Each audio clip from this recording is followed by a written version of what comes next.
There we go. Okay. I guess we could just start, even if it's just us three, it is the first one. So, and it is like at a somewhat awkward time, 5:45, but you know, it's okay. We'll start by introducing myself. My name is Citlalmina Rios, and I am an SVA Ally Leadership Fellow from 2025, cohort 4. And our guest with me today is Mark. I'll let him introduce himself. My name is Mark Power, uh, Leadership Fellow 2025, uh, Fort Worth, Texas. Ben, go ahead and introduce yourself. Yeah. Here, yeah. Hey, I'm Ben Gonzalez, Leadership Fellow 2025, South Lake, Texas. Yeah. I'm in Ferndale, Michigan. I go to college for creative studies and I'm studying interdisciplinary design and art therapy as my minor. Where do you go, Mark? What do you study? I'm in Tarrant County College. I'm getting my associates in general studies right now. I'm getting ready to graduate and move into social work. I have a passion of helping people, something that I've always been interested in, and I'm going to be branching into a secondary degree to move horticulture therapies into uh, social work as well later in the future. How about you, Ben? Are you in school? Yep, in school, Embry-Riddle down at Daytona Beach. So studying Doctor of Business Administration. All right. All right. Okay. Okay. I was in the Marine Corps. What about you, Mark? Army, 10 years, retired. Yep. Air Force, 23 years, decommissioned, retired. You decommissioned and retired. So I want to start out. When you think of self-care, what is the first thing that comes to your mind? Either one of you can answer. Self-care for me, it means that whatever you need to make sure that you are functionable either in private or professional life to where that way you can successfully maintain your standard of living. What about you, Ben? For me, self-care is having the knowledge of how to go through life, and maybe you could help other people, mentor other people from your experiences and what you learned so far. But mostly having all those resources at hand, you may not remember everything, but they're Mhm. readily accessible. I know a lot of people, when they think of self-care, especially for women, they think of like spa days and getting their nails done. And while for me, getting nails done is part of my self-care, one of the reasons is because getting manicures and pedicures, I go to people that have knowledge of diabetes. I'm diabetic.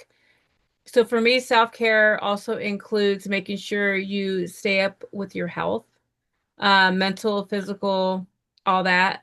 And also self-care is knowing when to say no, which I think for a lot of us might be one of the hardest things to do is to say no or defer it to somebody else that might have more time or better knowledge of whatever it is that's being asked of you. What do you guys think of that?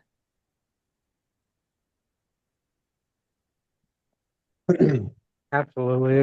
You definitely have to take in consideration of where your life's going to pull you and what different directions that you're going to go in.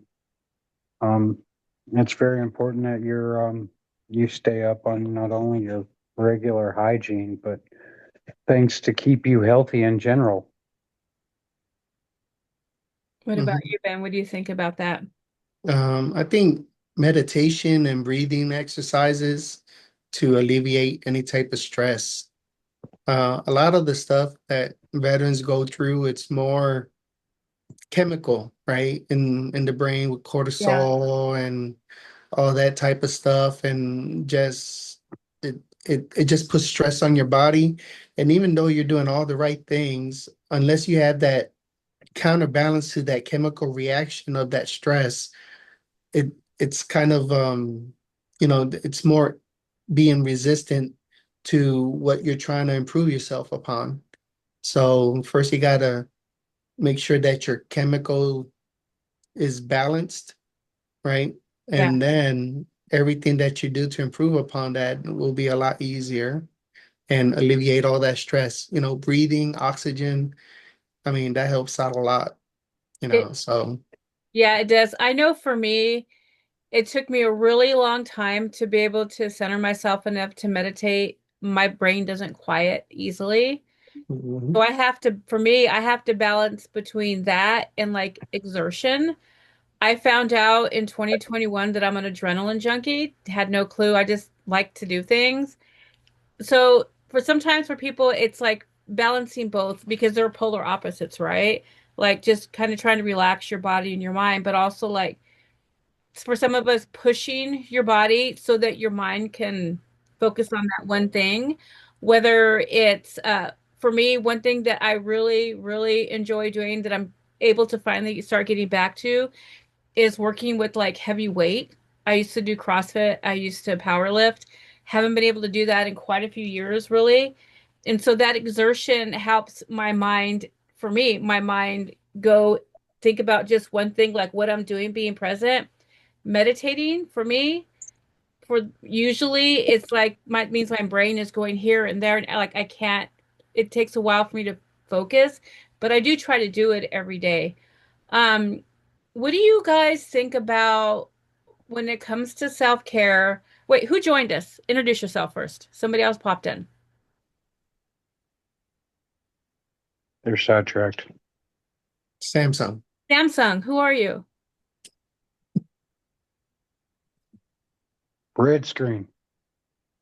Maybe they're just listening right now. Maybe they walked away because sometimes you just walk around and listen to what's going on. That's okay. Mhm. We'll come back to you.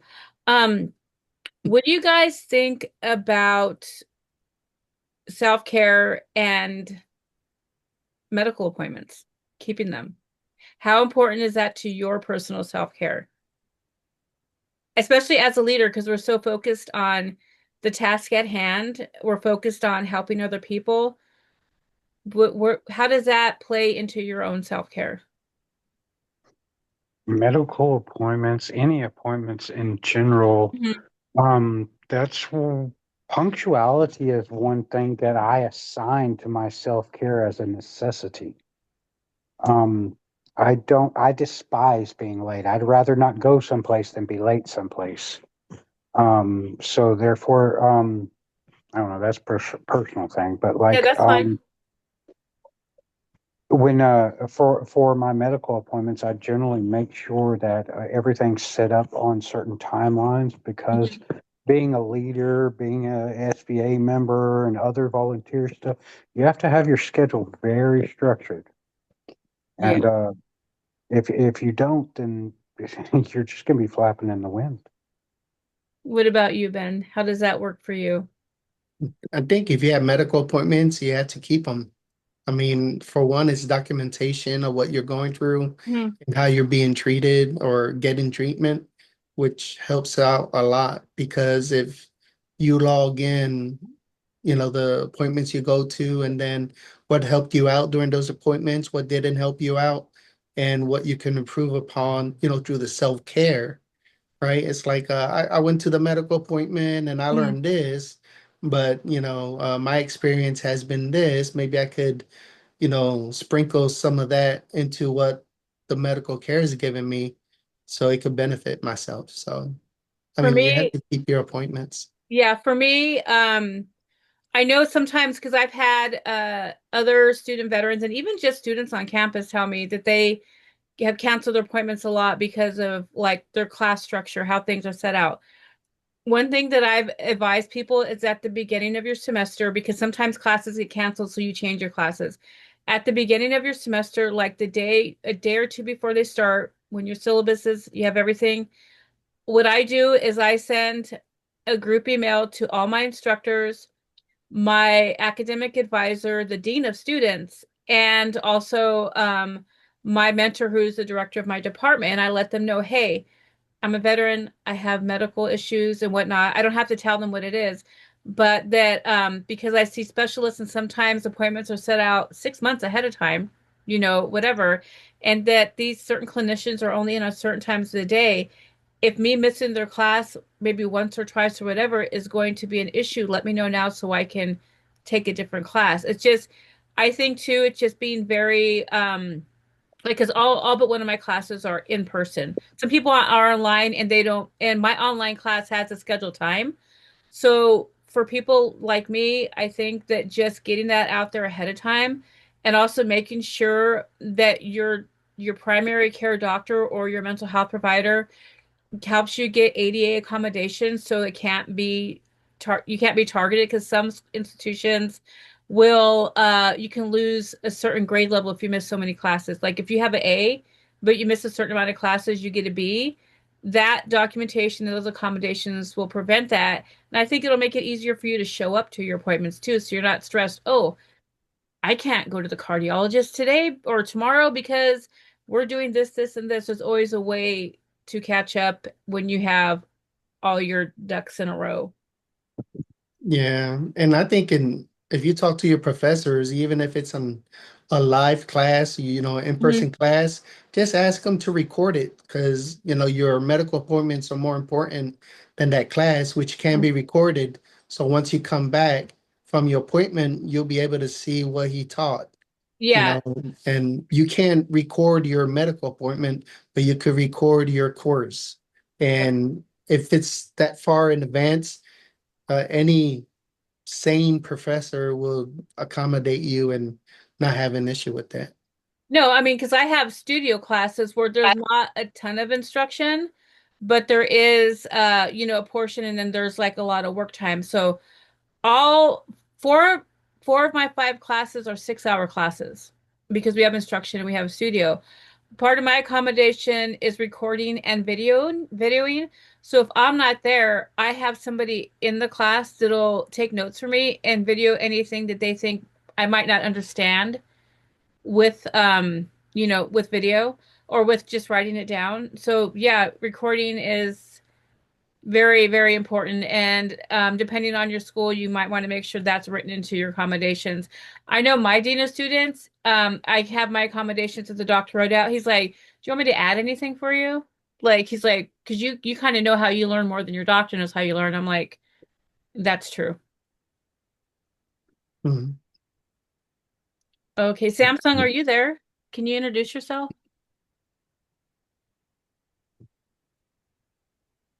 Maybe they got kids or people in the background. That's okay. Okay. So the next thing is um that I know that sometimes some people are kind of sensitive to this, but where does your spiritual or religious practice play? How does that play into your self-care, if you have any? Absolutely, absolutely. And I'm gonna jump, squeeze that in with the main details of the topic, the veteran leader in recovery. Mhm.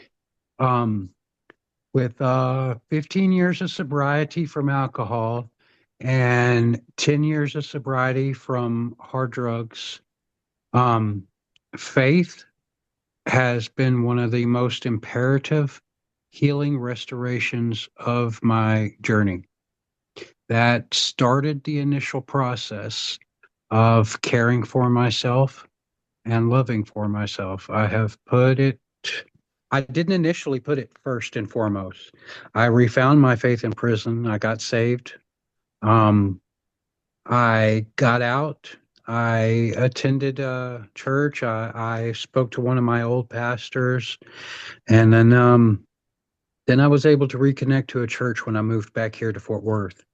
And that has been a very imperative portion of my recovery process and staying on task and being able to guide others and give others an outlet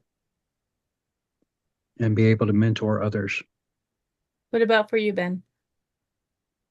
Oh yeah, I mean, been a Christian, and that's the first thing I do every morning around 4:30, 5 o'clock. I wake up and do my prayers, devotions before I start anything out the day. second thing I do is make my bed, you know. But when when I was in the military and got hurt, I didn't have no family or anyone there to, be by the hospital bedside, and all the recovery, I had to go through it alone. But I wasn't alone because I had Jesus with me, Hmm. so that gave me strength to keep on. And sometimes there's a lot of noise, right? And you just have to be pretty calm down and quiet so you can really listen, right? And once you learn to listen, that's when you start receiving your blessings. And you know, you always have your path in front of you. You just have to listen and follow it, not the one you want, but the one he wants. And that has helped me out a lot, personally. Yeah. Um, all the when you do a retrospective and you look back of all the bad decisions I made was because I didn't choose what he wanted. It was because what I want, not what I needed. Right. So then when I started listening to what I needed, that's when everything started, getting aligned and becoming right. Yeah. So yeah, that's number one thing that I have. Yeah, for me, I'm Catholic, and uh it's really me getting back involved in the church and I'm a revert. I had went to a different church, for a period of time, not of my choosing. It has helped me. When I was younger, the priest and the nuns at the parish I attended were very involved in like social activism. So I think leaning into that part of my faith that, because every faith has like people that do different things, different sects, right? Has really helped me like understand and learn to love and connect people with where they are at in their journey because we're not all in the same space, right? And I think learning that from them early on, and then some of the other priests and the brothers, friars, people in vocation that I encounter has helped me understand and more just like how people are. I always say this and people laugh. We're like Shrek. We have layers like an onion. That's what he says. Shrek says he has layers like an onion. But we all have layers as people. And I think my faith has let me connect more with people on a more human level and a level that's more less judgment because it's easy for us to judge who's like, oh, well, we were there and look at what our life now and now, blah. And especially, I haven't shared this with a lot of people, but um, I got sober like in 1999, right before, like 2 days before I got married, I stopped drinking. It was hard, but I didn't want to go into a marriage and have a family drinking. Um, and I think that a lot of people I know in my personal life, like family, there's a lot of judgment when you go into recovery that you tend to judge. Sometimes you can judge other people that are still like dealing with it's an illness, you know? So I think my faith has helped me a lot to not judge people because there was a while when I was part of the church where judging people was just people handed out like Halloween candy, judgmentation. And I like that my faith has allowed me and to not judge people for whatever it is that other people may be judging them for. And honestly, they judge themselves for. We all are our worst critics. So now going on to the next topic before it decides to cut it. I haven't got the 10-minute warning yet, but I'll let you guys know. Um, how does giving back to your community and other people in general. I mean, we all have different communities, our local community, our school, and other communities are involved. And how much does that play into self-care for you? When I very first got into recovery, it wasn't most of it wasn't I wasn't really on a journey. I fumbled with recovery for a lot of years. I dropped that ball a bunch. With alcohol, it wasn't really that hard because I got really hemmed up legally in the military, and I just didn't want that no more. That was embarrassing. Mm. Stand in front of an entire brigade will change your whole life. Um, so that I have 15 years pretty easy with that. But when I got really serious and when I was in the shelter, I could see these people giving to me and pouring into me. And I saw all the activism right there on Lancaster and Pine and Presidio, where they have the veteran shelter in Fort Worth, Texas, is the worst neighborhood, second worst. Okay, Palo and Como might have them beat a little bit, but it's literally Skid Row in Fort Worth, Texas. And I see churches come out, and I see just regular families with their children come out, and it hand out stuff on these streets where there's hundreds of people every day sitting there homeless with nothing and just waiting for either, I don't know what they're waiting on, but they're still there. And to be able to give back to somebody that has zero hope whatsoever, just the smallest little thing can be the one thing that changes somebody's life. A pair of socks and a bottle of water is what made me want to get up and get into a shelter before I got back on drugs. Somebody said you look bad, Vet. They saw me with my duffel bag when I first got back to Fort Worth, and they gave me a bottle of water and some socks, and they said you need to dust yourself off and do something. And I knew that that addiction was coming for me. I had 9 years of sobriety, and I was on the streets. And that one little act of kindness motivated me and reminded me how scared I was of falling back into that. So for me, service to others is absolutely imperative because I have been given so much grace. Been given more grace than I've ever deserved. And now it's my turn to give that back in any way that I can. Even if that's building myself to where I can finally do that, or it's the bottle of waters and the free socks that I keep in the back of my car, or the free blankets that I get from the VA that I hand out of my window instead, because I don't give money to the homeless on the streets. I don't believe in it, but I will buy you food. I will hand you socks. I keep them in my back seat. I keep water in my back seat. I will support them. Okay, we got our 10-minute warning. What about you, Ben? I believe that you have to help someone, right? Because when I was going through it, I didn't have no one helping me, so I had to figure it out on my own. But then when I did help someone and I saw how it positively impacted them and their lives, it just made it easier for them. And then they went on to help someone else, and it builds upon that. And then, the appreciation. Um, I gave the same speech and lessons to one person and they didn't act upon it, right? Mm. So they didn't take advantage of that the same speech I gave to someone else, and they were able to, go to college, get the degrees, certifications, land a job. And I said the same thing to both of them. So it pretty much depends on the person. You put them on the Yeah. boat and have them paddle. If they don't paddle, they stay stuck.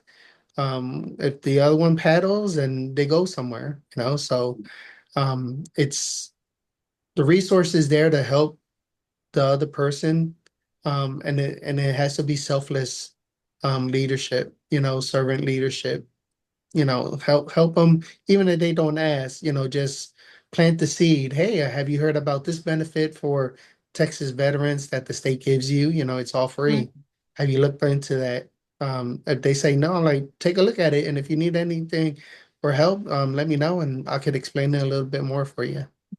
So always start with a nice sentence, offering help. And like you mentioned before, no judgment, right? Because no one wants to be judged and anything, you would just need to help each other. Just like when we were in the service, we helped each other. Yeah. Now we're outside, we need to help each other. Yeah, I feel the same way. The way I look at it is I've been doing community service since I was in middle school, so kind of long time. But I've always had this idea of like just helping other people in a way that maybe for some of us the way we wished we were helped when there was no one to help us. But also my motto for community services, no judgment, no expectation, but all the hope, right? Mhm. You hope that people will benefit from whatever it is you're doing. I mean, I've volunteered with Boy Scouts, Girl Scouts, Cub Scouts. I was a certified master gardener, so I volunteered by teaching classes and workshops. I was a certified master food preserver, so I volunteered doing that. I volunteered at 5Ks by checking people in or handing out water. I mean, it's all these little things. And now my community service has gotten bigger now that I've finally decided to identify as a veteran in 2018. Prior to that, I was like, they didn't want to help me. Why am I going to help? Like, what, that kind of mindset, like a negative mindset with it. Um, we got about 6 minutes left. And I want to end with Ben telling us about his topic for next month. It's about leadership and then how you could be that person that inspires others. It's important to kind of differentiate, especially in the workplace, a manager, someone in a higher position, and someone that's a leader that's not in that position, but other people follow. Because sometimes you don't need to be in a higher position and you have a bunch of followers behind you listening to what you say. And being a leader, it's about making the right decisions and being consistent in making the right decisions. Because if you make the wrong decisions, even though you're in a higher position, no one's gonna listen to you or follow you. So be accountable for the decisions that you make, and you have to kind of evaluate and think 10 to 20 steps ahead of each decision that you make and how it's going to affect everyone else. And that's what leaders do. Yeah. Okay, the last thing I want to do is I want everybody to share something good that happened to them this week. Something good about your week. Okay. First off, I want to say first that I'd like to revisit recovery in any future meetings. Yes. That I'm very available to that because I missed the first 15 minutes trying to log in, so I'm super amped about that. Um, and I look forward to your talk, Ben. The biggest thing that happened this week is I got approved for my very first public speaking event at the Jewish War Veterans Synagogue here in Fort Worth, Texas. I'm going to be giving a speech on my time in the homeless shelter and coming out of it and maintaining sobriety all through these challenges. What about you, Ben? Something good from your week. Um, the ice is melted. So I was able to go ahead and walk outside with my dogs. Nice, nice. That's important, especially when it's not something that you or your dogs are probably used to. Yeah. Yes. I think for me, a good thing, what good? Oh, I had a friend that gave me a book from a show that we went to, an art show we went to, and he inscribed in it for me. And it says, Citlalmina, you deserve good things too. And I thought that was really nice because I'm used to doing good things for other people and just going about life, you know. Mhm. So that was a good thing to get a gift with the little note inside. That's so cool. Yeah. I like Yep. that. Oh, Okay. I was able to get everyone's tags, those who responded, and the Oh, nice. shirts. So Yeah. once I get those in, then I'll start shipping those out. Okay. Nice. Okay. Whose Heroes I, is going to Washington week? I'll be going. Are you going, Mark? No, this is my heavy semester. Okay. I I am I've been trying to raise money to pay for the ticket at least. The plane ticket, travel would be great. So that's my hope. I got to go last year. I'm gonna be making an appointment with the school's president and see what they'll approve. Because I mean I can buy food. When is that? Tentatively it starts March 1st, March 1st through 3rd, I believe is what they said in the Hmm. meeting. Yeah. I Yeah, would prefer to have I'll get secure back to dates you. sooner than later. I'll get back to you on that Okay. because that's still a little ways out.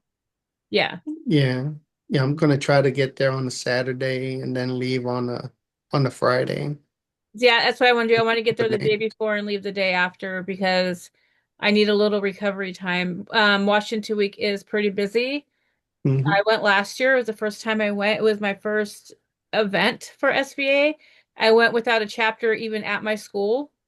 So I was just there Just flying there. solo. Yeah, it was great though. It was great. Hmm. It's an Yeah, experience you will never forget. yeah. Set up the meetings with your senators and representative even before you get there. Yeah, Request a White House tour, see if there's any availability as well. I want to do that. Hmm. I also want to go to the Library of Congress because I haven't been there yet, especially since they're going to be housing my junior and senior thesis. They're going to archive it there. Oh, yeah. I'll talk about that later though, because we're running out of time. But thank you, everybody. We got less than 2 minutes left. Let's sign off. Have a good week, and we'll be posting information for Ben's talk soon. Thank you. All right. Bye. Bye. I mean, Thank you, Samsung, for joining. Tentong.